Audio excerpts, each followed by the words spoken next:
The expectancy of this one is the first one was so well received and we all loved it so much. So I think we all went in with just sizzling expectations, and we come back to recognized locations, but it's newer, it's bigger, it's grander, it's everything it was and more.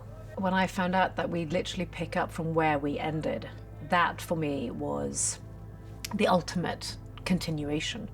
I sometimes find it hard when time has passed because you always wonder what has happened to characters, but here the audience and us as characters and as actors, we get to actually pick up from where we ended and just continue the arc of the character, which is wonderful. So we literally start at the end, at the beginning.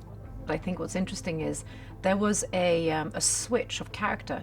For me, that's how I recognized it, from being this Bene Gesserit protecting mother to the journey of Paul and him taking in charge, and Paul's decisions, and Lady Jessica, who's at this point lost her entire planet, her people, her husband or her partner.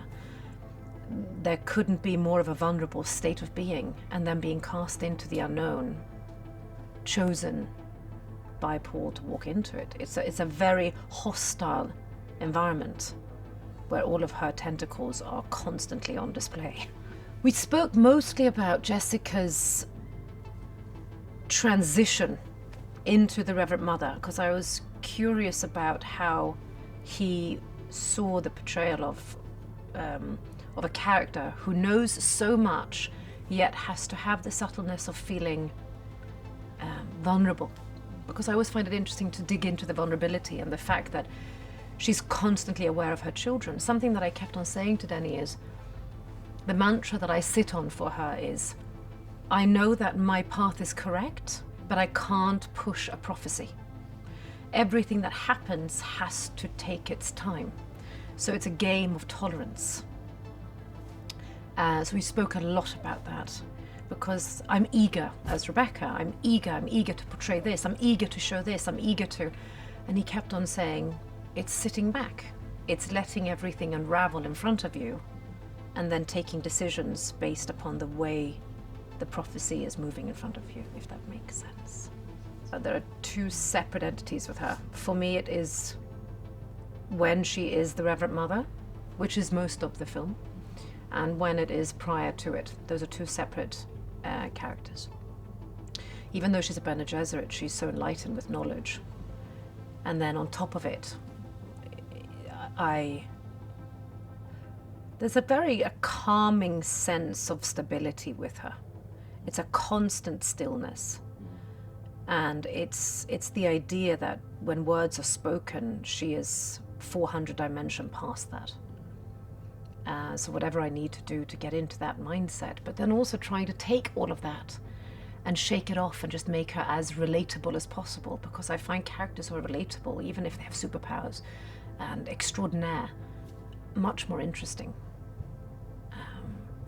There's a beautiful evolution between them, and Timothy and I often speak about, we had a wonderful scene the other day when Jessica is sent south, and Paul and Chani and everyone else are going to fight in the north, and we have our different reasons and obstacles, and we support each other, but we're also completely each other's opposites throughout the film.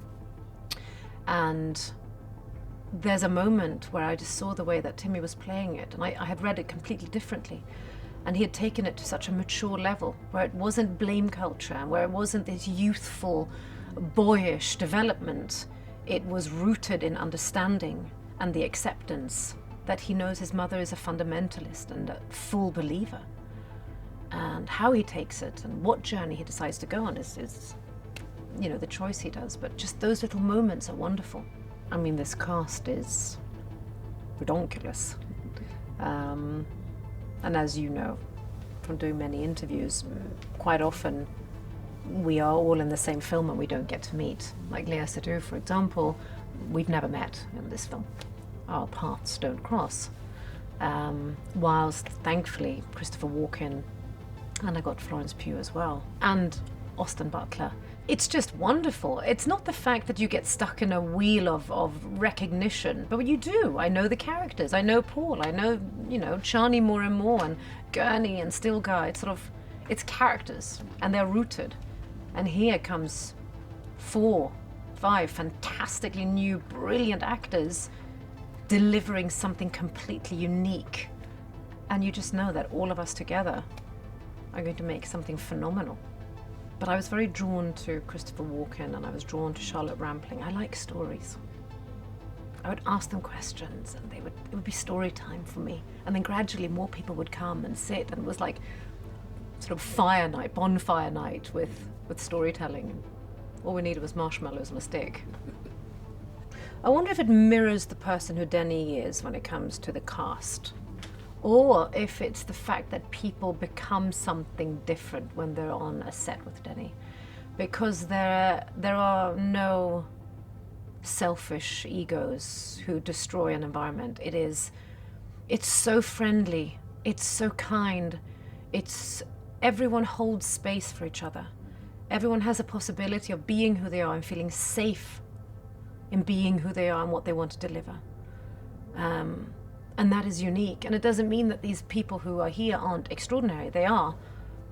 But I really do think there's something about how Denis creates an environment. So Denis and I had these conversations. Denis has a fetish for fabric. I'd like that to go on a loop. Denis will put a headdress on and a dress, then a cape that has a hood, but there's something missing. And it's always an extra piece of fabric. And then he goes, no, there's something else. Then another piece of fabric. And then to kind of put a cherry on top, then it's a piece of fabric over your head. And as an actor, you don't want to cover your face, because then it can be a stunt person in there. But he always finds a moment to get some light in there. Greg just makes it worthwhile. But the fucking fabrics. It is so heavy. And then you look at it and it looks otherworldly. This is Denis.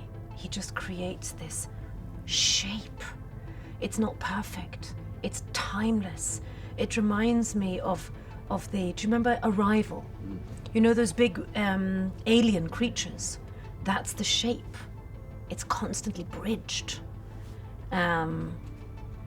So I do it for him. I will cover my face for him. If we live in a society that grander and bigger is the best word to describe something developing, it isn't. It can stand still. It's storytelling. It's brilliance within the calm. It's moments.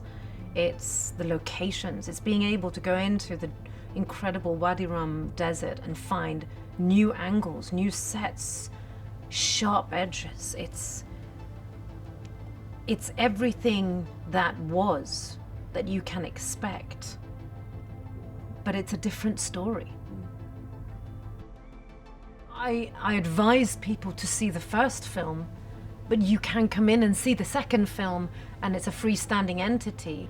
That is a master who can go from small to big to small to change. It's unexpected. It's emotional. It's catharsism at its best.